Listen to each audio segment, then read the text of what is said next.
Hey traders, today we're diving into two crucial types of drawdown, balance-based drawdown and equity-based drawdown. Understanding these helps manage your risk and protect your account. Let's explore how they differ. Balance-based drawdown. In balance-based drawdown, your daily loss limit is set based on your starting balance. Let's say your account balance is at $6,000 with a 5% daily drawdown limit. That means your maximum allowable loss is $300. This loss limit stays fixed. Let's make an example. Starting balance at $6,000. You make a $200 profit, bringing your balance to $6,200. And your daily loss limit will increase only for that day.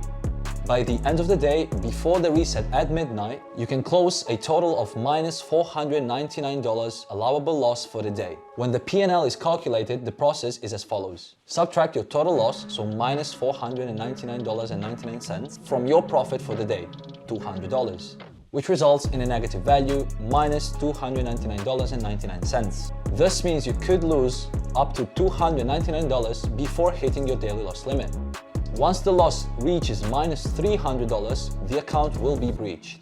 In the same way, if you lose $200 without making any profits at the start of the day, bringing your balance down to $5,800, the drawdown limit for the following day will still be based on your initial balance of $6,000 and will not decrease. It remains consistent even if your account balance fluctuates throughout the day. Even floating losses, so unrealized losses from open trades, count towards this drawdown. So if you have any open trades, those losses can still breach your daily loss limit. Now, equity-based drawdown.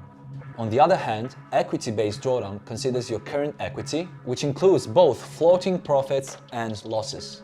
This type is more dynamic because it adjusts as your equity fluctuates throughout the day.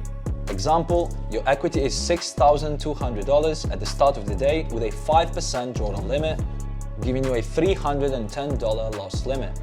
If your floating profit drops from plus $500 to plus $150, that's a $350 drop in equity, breaching the $310 limit, even without closing the trade.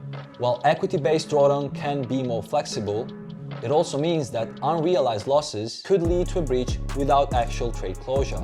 Here, two things we should mention here are trailing drawdown and floating unrealized PnL, which is the most important part while you're calculating drawdowns. Trailing drawdown and unrealized PnL concept. A trailing drawdown is linked to your account's performance.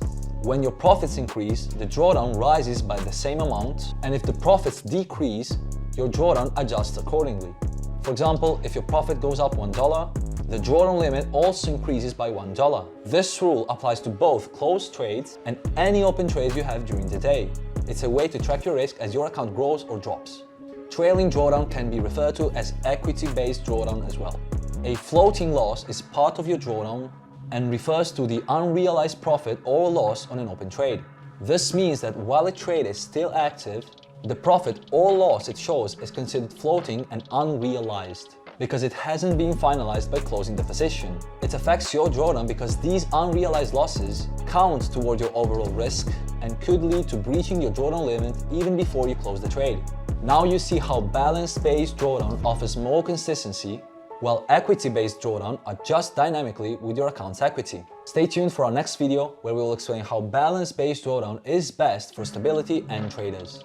Hit the like button and subscribe for more trading videos like this. Happy trading!